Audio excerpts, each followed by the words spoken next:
Les amis, Marc Maillot encore avec vous, avec une méditation tirée d'un verset de l'apôtre Paul dans la deuxième épître à Timothée.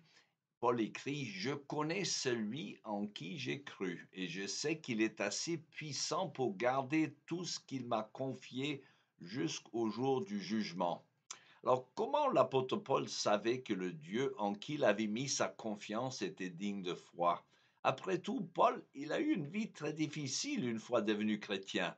Il a été torturé, fouetté, lapidé plusieurs fois par les Juifs qui le considéraient comme un traître à la foi. Il a fait naufrage plusieurs fois.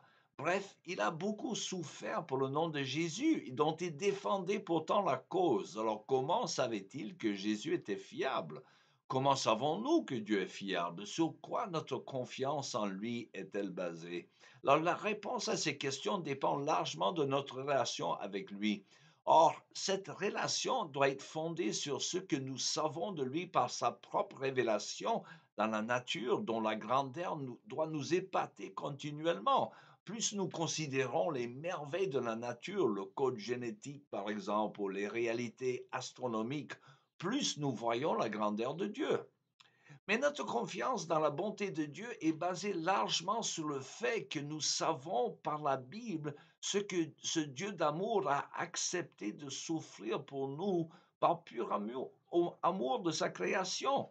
Dieu a tant aimé le monde qu'il a donné son Fils unique. Alors, quelle est la profondeur de notre relation avec Dieu? Cela dépend en partie de notre relation avec lui dans la prière.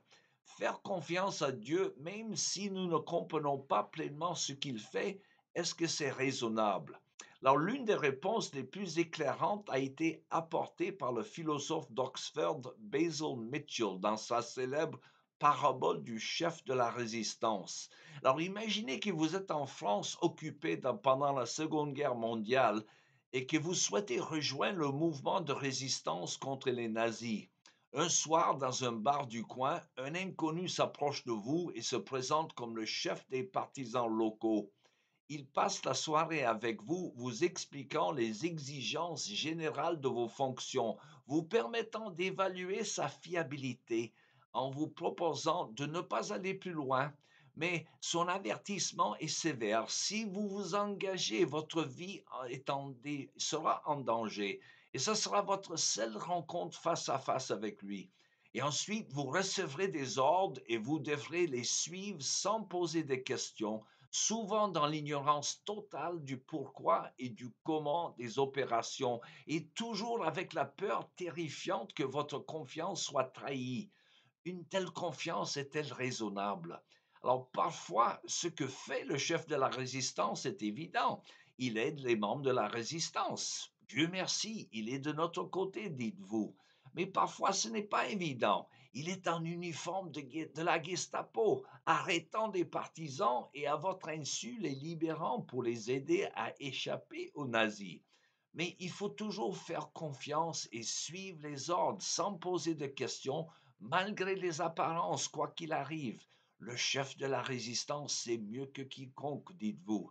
Ce n'est qu'après la guerre que les secrets seront révélés, les vrais camarades disculpés, les traites démasquées et les explications interprétées.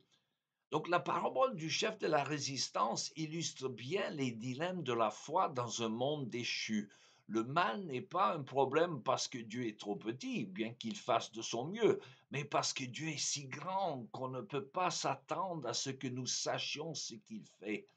La parabole explore si nous avons de bonnes raisons de faire confiance au chef de la résistance.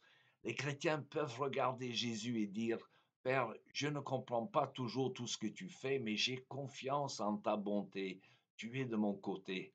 Ces voix sont bien au-dessus des nôtres, comme l'a dit le prophète Isaïe. Donc c'est facile de voir la bonté de Dieu quand tout va bien dans notre vie, mais notre confiance en sa bonté envers nous sera plus importante quand nous souffrons des conséquences de la vie dans ce monde déchu, dont la maladie ou la perte des personnes que nous aimons et toutes les autres épreuves de la vie. Et c'est alors que comptera le plus la profondeur de notre relation avec notre chef de la résistance, le Seigneur Jésus, qui nous connaissons par sa parole et dans la prière. Il est vrai que la prière est mystérieuse, hein. Le timing de Dieu n'est pas toujours la nôtre et parfois il dit oui à nos requêtes et parfois il dit non, comme le chef de la résistance qui sait mieux. Et parfois il nous fait attendre. Mais comme le pasteur l'a dit, et je le cite, Dieu vous donnera tout ce que vous sauriez lui demander si vous saviez ce qu'il sait. Il a donné son Fils unique pour notre rédemption. Que pourrait-il donner de plus et quelle preuve supplémentaire nous faut-il qu'il nous aime? Voilà, c'est tout le temps qu'il me reste pour aujourd'hui. Il me reste à vous souhaiter une bonne journée et à la prochaine.